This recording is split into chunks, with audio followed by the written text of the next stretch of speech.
Jadi tadi dikatakan alhamdulillah berarti untuk kebersihan zahir, kebersihan lingkungan bukan hanya tugas PRT saja. Berarti tugas kita bersama-sama.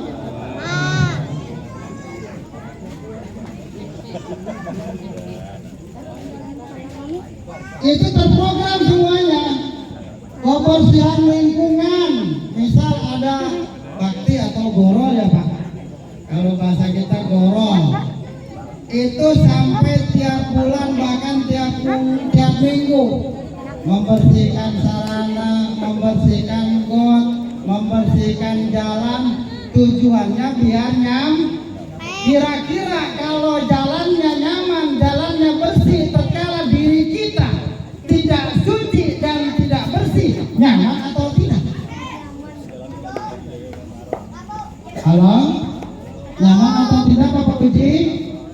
Enggak lah, enggak bersih. Nah ini ceritanya. Jaka simpung bahwa ya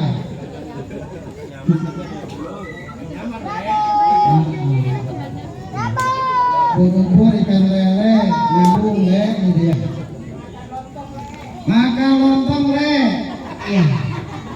Bapak Ibu semuanya ini cerita aja kita ya. Karena judulnya ini halal bila halal. Bagaimana kita mensucikan diri kita masing-masing sehingga kita dapat dekat dengan yang Maha Suci, yaitu Allah Subhanahu wa Ta'ala. Kalau tempatnya dekat dengan Allah di mana? Kalau kita pengen dekat dengan yang Maha Suci di mana tempat pendekatannya? Ya di mana-mana, tidak hanya di masjid, di rumah harus. Bagaimana di rumah kita tetap dekat dengan yang Maha Suci? Bagaimana di pekerjaan kita dekat dengan yang Maha Suci? Bagaimana di perjalanan kita dekat dengan yang Maha Suci? Bagaimana di tempat dagang kita dekat dengan yang Maha Suci? Kalau kitanya suci. Apalagi kalau sekarang kan kita punya sarana ibadah yang disebut dengan musola, tempat pendekatan kita kepada Allah Subhanahu wa Ta'ala. Betul atau tidak? Kita disadari atau tidak, diakui atau tidak, apakah kita sudah mulai persiapan untuk mendekatkan diri kita kepada yang Maha Suci? Jawabannya di laptop masing-masing. Karena yang bisa menjawab adalah diri kita masing-masing. Betul?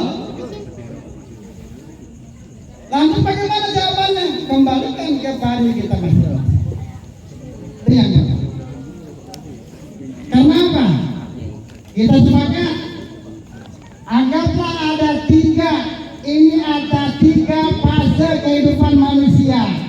Yang pertama fase dari usia 1 sampai dengan usia 20 tahun. Itu yang disebut dengan fase pengenalan.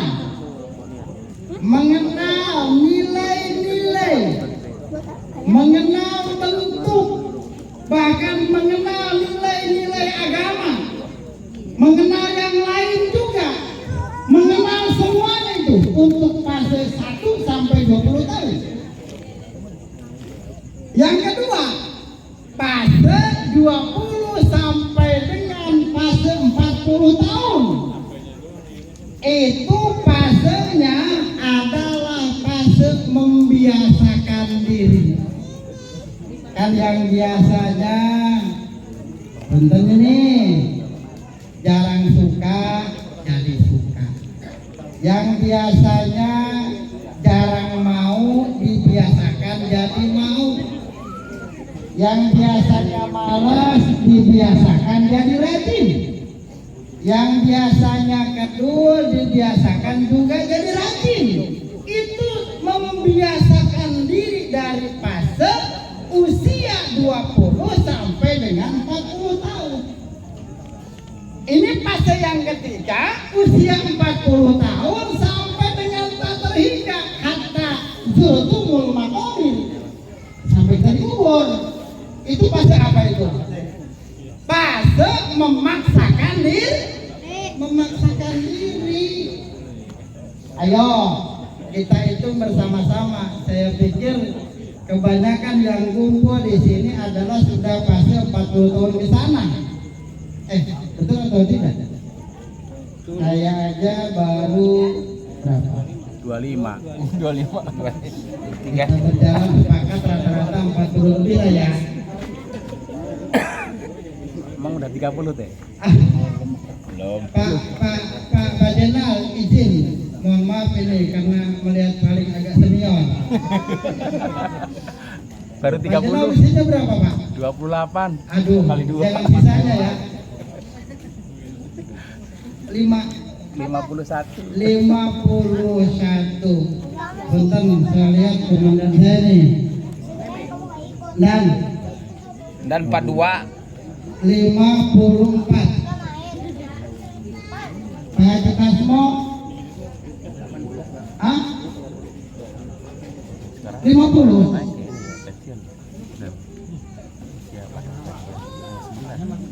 Saya meragukan tapi ini mohon maaf. Kenapa sampai bilang saya begitu? Karena fase dari 40 sampai dengan 60 bahkan tak terhingga kalau kita mengikuti usia Nabi adalah fase memaksakan diri. Bagaimana yang tadinya kita tidak mau.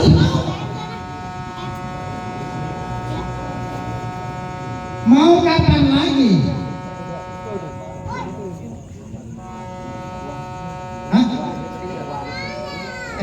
Benar tidak? Tiga bulan lagi ya.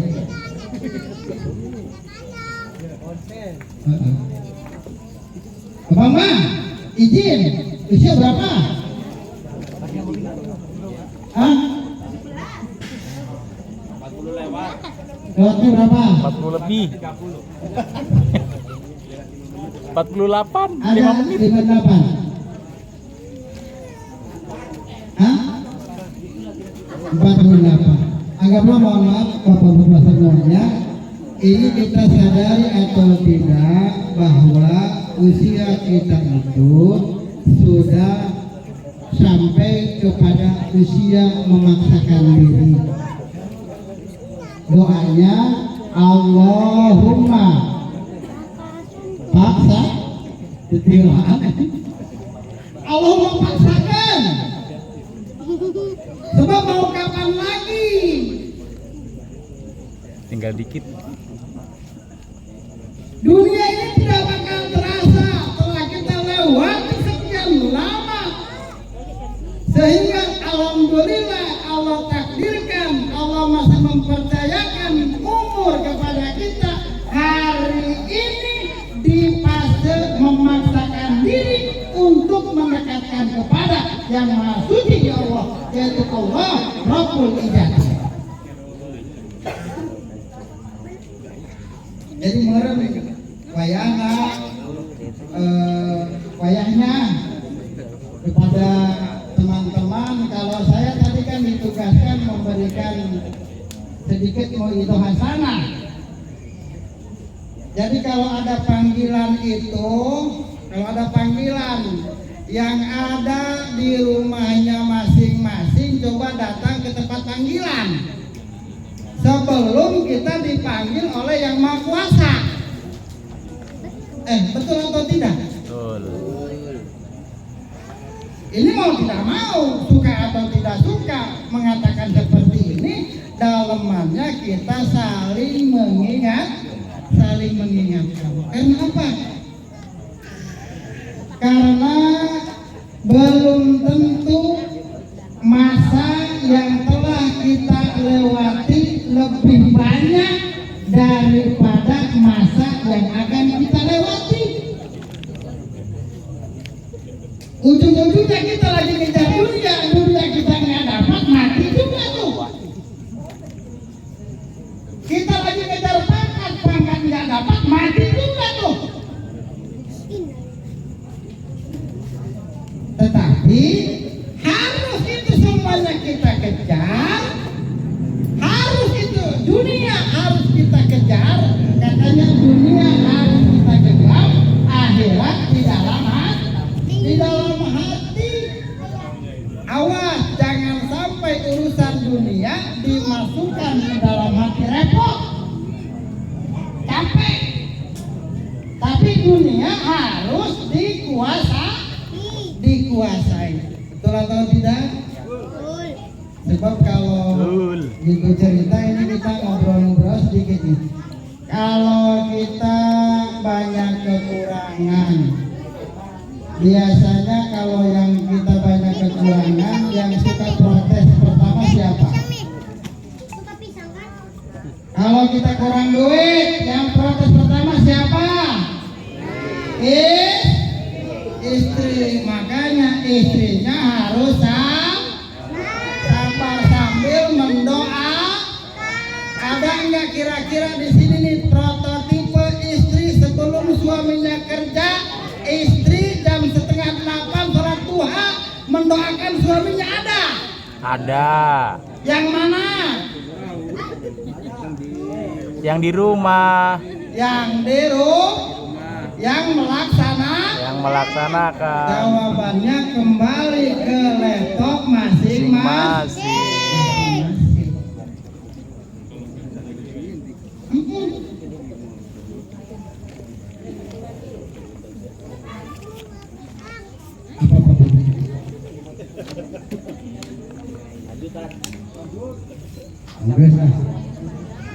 Ya, begitu. Jadi kita sepakati dikarenakan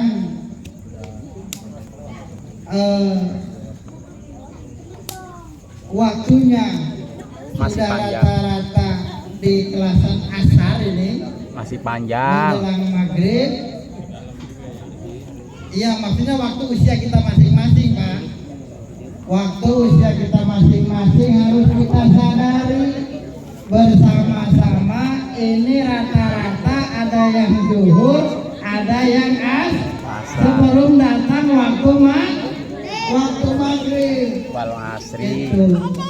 Karena apa? Coba kita ambil pelajaran. Kita ambil pelajaran bersama-sama. Istirahat kita terakhir itu diposisikan sedang apa? Sedang sholat. Kita dimandikan dulu, betul.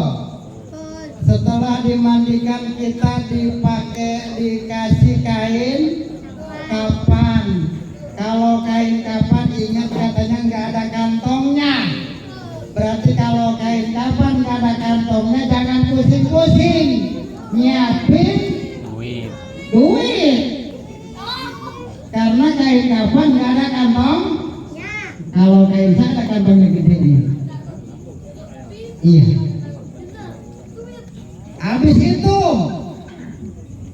sudah dimandikan, sudah dikafankan, kemudian dimandikan juga, kita diwudukan juga tuh. Selama ini kita diwudukan. Wudu kan, diwuduin. Karena sudah nggak bisa wudu. Makanya sebelum kita diwuduin sama orang lain, kita harus wudu sendiri. Mumpung masih ada waktu. Katanya gunakan masa yang 5 sebelum datang yang 5. 1. Masa sehat sebelum datang masa sakit. Kira-kira kalau sudah sakit enak nggak ibadah? Kalau masih sehat mau nggak ibadah? Enggak, maksud kamu nggak ibadah? Alhamdulillah. Mudah. Masa sehat sebelum datang masa sakit. Kemudian masa kaya sebelum datang masa miskin. Insya Allah untuk perum Grandiata Residen. Mudah-mudahan Allah berikan kekayaan yang barokah semuanya. Amin. Amin ya Allah ya Rabbal alamin. Cuma kalau sedang kaya jangan lupa. Kenapa jangan lupanya? Ya tadi kita kejar-kejar dunia, sebelum kita dapat dunia matilah kita, repot urusan. Bagaimana ini sebelum datang masa kematian, masa hidup kita ini? Kenapa udah? Ya, tadi masa sehat sebelum datang masa sakit, kemudian masa kaya sebelum datang masa miskin, kemudian masa muda sebelum datang masa tua, kemudian masa senggang sebelum datang masa sempit, kemudian masa hidup sebelum datang masa mati. Mana keterangannya? Tadi kita sepakat watilkal ayyamu nudawiluha bainan nas. Jadi Allah pergulirkan antara masa jayamu dengan masa tidak jayamu, masa suksesmu dan masa lemahmu. Itu bergulir laksana roda kehidupan yang berjalan. Kalau berarti bergulir, otomatis ada yang menggulirkannya, ada yang mengaturnya. Siapa dia? Dia adalah Allah Subhanahu wa Ta'ala. Sepakat atau tidak bahwa hari ini kita hanya dihidupkan oleh Allah? Disadari atau tidak, hari ini kita semuanya hanya sebagai objek. Pelakunya adalah Allah Subhanahu wa Ta'ala. Maka karena kita bukan hidup tapi dihidup, kemudian dimati, dikaya, disusah. Nah, semuanya berarti kalau di otomatis ada pelakunya. Kerasa banget, makanya saya mengingatkan kepada semuanya, khusus kepada diri saya sendiri. Ini kenapa 3 fase itu jangan sampai terlewatkan dengan sebaik-baiknya. Pertama, fase pengenalan, bagaimana anak-anak kita semuanya menjadi anak-anak yang generasi Qurani, anak-anak yang dikenalkan dengan nilai-nilai Al-Quran. Sudah bosan kita dari dulu, Pak Pandi, mohon maaf, kita sering membahas masalah perbedaan, masalah buruknya, masalah hilafiah yang terus dipermasalahkan, sementara isinya Al-Qurannya jarang dibahas. Wah, ayo aja kita membahas masalah perbedaan ibadah, masalah perbedaan tata cara, masalah fikihnya, sementara masalah pokoknya pendekatan dengan Allah jarang dibahas. Jadi wayahnya ini saya yakin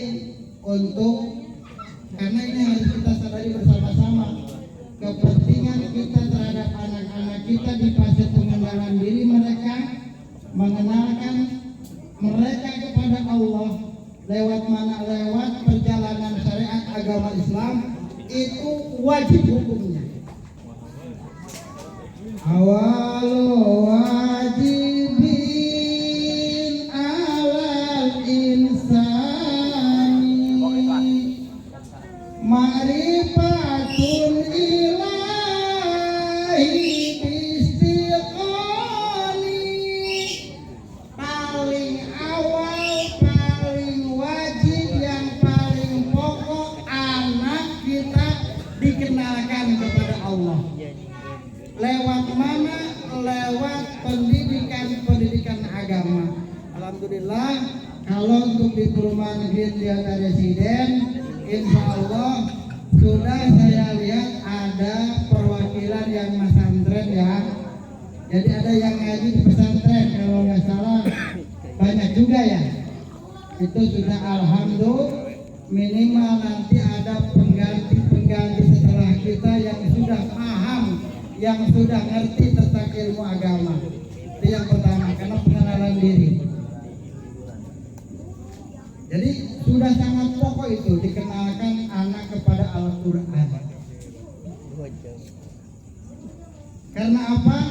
Yang paling pokok man ja'ala Qur'ana imaman qaddahu ila jannah.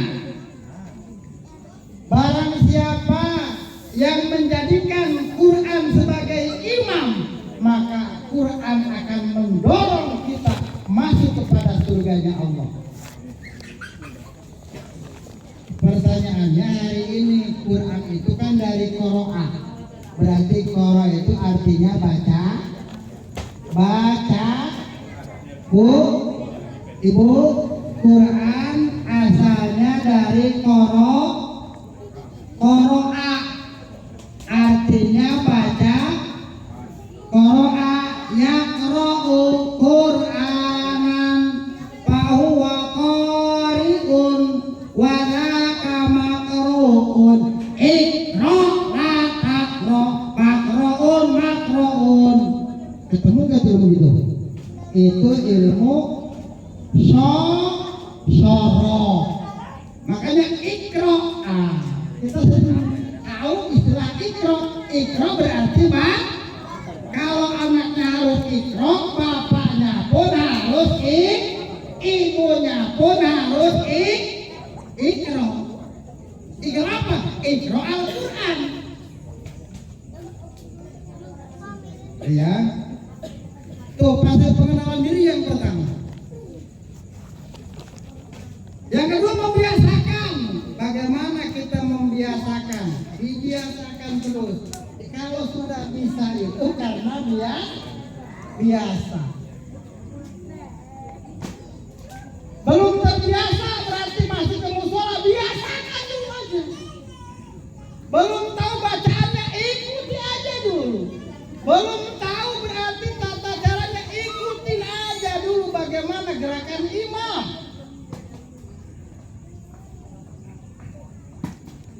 Ya. Makanya kita sepakat bagaimana ini. Saya hanya mengusulkan. Ini nanti kalau yang ada di rumahnya masing-masing, punten. Kalau ada yang di rumahnya masing-masing, punten, kita sholatnya berjamaah. Setuju atau tidak? Benar? Siap? Siapnya kok pelan-pelan repot aku ini. Minimal siap dulu aja, biar Allah yang nyatet, nanti Allah yang memperjalan kita ke musola. Maksa. Kan tadi kasih 40 ke sana mah harus dipaksa. Kalau bukan dipaksakan maka kapan lagi? Betul atau betul? Betul. Ambulan nih. Jadi tadi saya ngobrol sama Pak Maman, Pak, bagaimana nih di kampung, misal warga kampung, sebab itu musola, kalau semuanya sholat nggak bakal cukup, itu nggak bakal muat. Percaya dah? Kalau semuanya sholat di musola, itu musola nggak bakal cukup menampung. Kata Allah, Allah akan memberikan keberkahan dunia. La fatahna alaihim barakatin minas sama'i wal ar. Allah akan membukakan keberkahan dunia dan keberkahan di langit kalau kita amanu wattaqau. Jadi kalau kita iman dan kita takwa, yakin Allah akan membukakan pintu keberkahan dunia dan keberkahan akhirat. Percaya atau tidak? Ya, kita percaya Quran.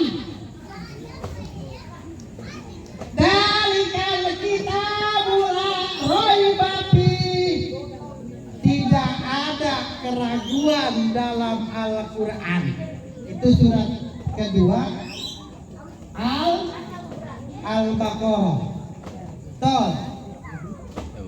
Hudalil muttaqin. Petunjuk untuk orang-orang yang bertakwa. Tuh. Nah, mudah-mudahan fase yang ketiga ini kita dikategorikan sebagai fase orang-orang yang bertakwa.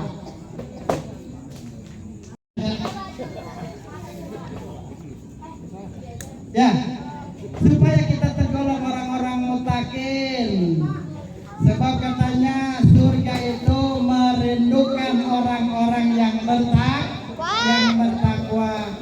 Sudah ciri muttaqin dalam surat Al-Baqarah ayat ketiga, alladzina yu'minuna bil ghaibi wa yuqimunas sholata wa mimma razaqnahum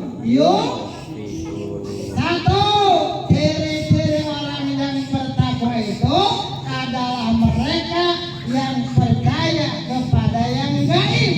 Allah gaib, malaikat gaib, surga gaib, neraka gaib, akhirat sekarang masih gaib. Itu percaya dengan itu? Percaya. Insya Allah. Percaya jangan dibutuhan dong, harus masuk ke dalam hati. Ya, karena mulut itu hanya tasdikun bil qalbi wa iqrarun bil lisani wa amalun bil arkan. Ibu-ibu ngerti nggak sih? Ngerti toh? Sembarangan, enggak rajin. Ngerti nggak Bu? Udah bosan? Lanjut. Bola itu tak pulang aja mau urusan apa itu? Kelah, yang budaknya bakal kolot. Berarti budak teena kudu diajarkan ilmu agama ulang balik bae ngatina. Makan? Alhamdulillah. Itu ya. Jadi tadi surga nanti akan merindukan orang-orang yang bertakwa. Akan merindukan orang-orang yang bertakwa untuk masuk ke dalam surga Allah. Karena kan kalau nggak dibenjokan apa-apa, kalau nggak dikasih reward itu horeamu malas wae bawaannya teh. Karena ibadah bukan karena surga, bagusnya mah karena Allah.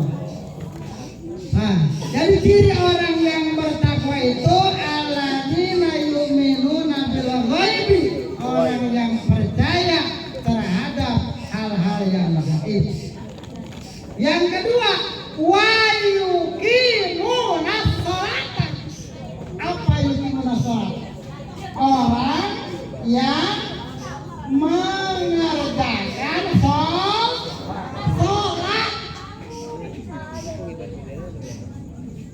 Ada pertanyaan, Pak, gimana sholat saya masih bolong-bolong? Bagus daripada tidak sama sekali.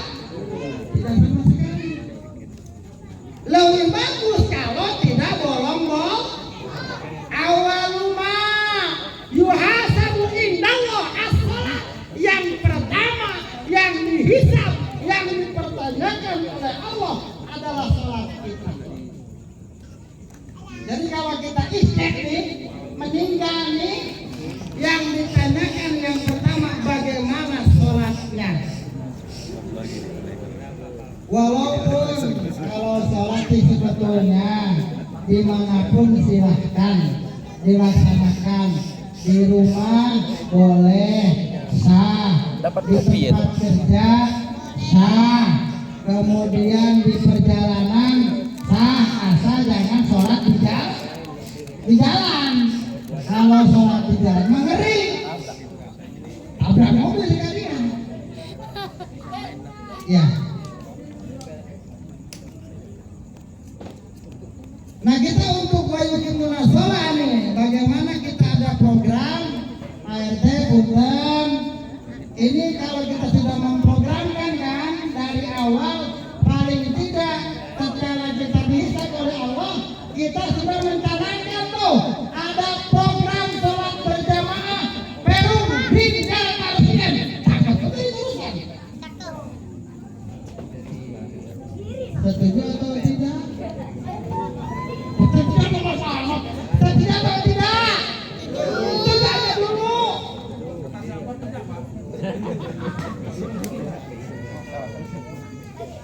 Ya, Pak, mohon nanti ditulis. Ini kan sama. Kalau tadi ada tugasnya, ada tugas Pak RT, ada tugas Pak RW. Nah, saya hanya menghimbau ditulis dulu dalam program Perum Rinjal Presiden. Saya mengusulkan program sholat berjamaah. Tepuk tangan atuh. Ibu-ibu lamun lakina soleh naon bakal bager. Musola ramuan. Ya, kita program sholat berjamaah dituangkan nanti udah ditulis siapa sekretarisnya. Apa Oji? Punten ditulis. Iya, jangan senyum dong. Ditulis minta ada program sholat berjamaah. Tapi punten ini bagi Yang nulis masih UTW di Kerawang. menjalankannya. Ya, bagi yang menjalankannya ada tugas program sholat berjamaah yang ada di rumahnya masing-masing. Kenapa? Itu ciri orang yang bertakwa, wa yuqimuna sholat. Kemudian yang terakhir, wa mimma razaqnahu dan orang yang mau berinfak terhadap sebagian rezekinya. Insya Allah untuk sodako mas saya percaya kemarin saja sebagai laporan, alhamdulillah titipan daripada warga perumahan yang dititipkan lewat Musola Mukarramah kita ada 14 titik Pak ya. 14 itu saya yakinlah untuk impaknya saya yakin dan percaya orang-orang perumahan itu sangat perhatian sekali. Tapi yang keduanya ini yang program yang kedua, program sholat berjamaah, mari kita canangkan bersama-sama. Kita dimulai dari hari ini, dimulai dari hal yang terkecil, ya, betul. Kita mulai bersama-sama diprogramkan Pak RT Wahyudin, mohon maaf. Kemudian nanti juga Pak Pandi, mohon maaf. Kita saling mengingatkan aja satu sama lain. Karena apa? Prinsipnya kita ingin dekat dengan Yang Maha Suci, berarti keadaan kita pun harus suci. Itu ajalah yang dapat saya sampaikan. Mohon maaf atas segala kekurangan. Kurang lebihnya saya mohon maaf. Billahi fisabilillah. Wassalamualaikum warahmatullahi wabarakatuh. Waalaikumsalam warahmatullahi wabarakatuh. Dan keluarganya, sahabatnya, insya Allah kita semua sebagai umatnya insya Allah mendapatkan syafaat pertolongan bagi dunia maupun di akhirat. Amin ya Allah ya Rabbal Alamin. Yang saya hormati pengatur waktu, penata acara, yang saya hormati Ketua RT Perumahan Rinjal Presiden, yang saya hormati para pengurus RT, tokoh masyarakat, tokoh agama, sesepuh dan yang disepuhkan, ibu-ibu sekalian, hadirin rahimahullah.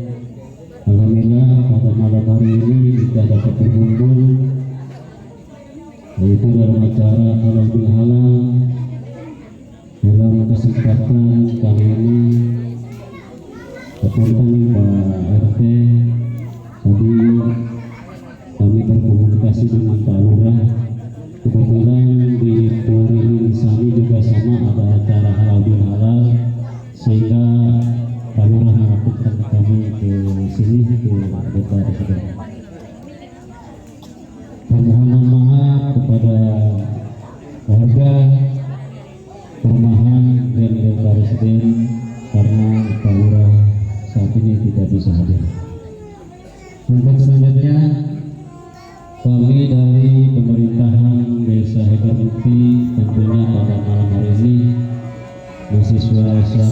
Idul Fitri di bulan Syawal.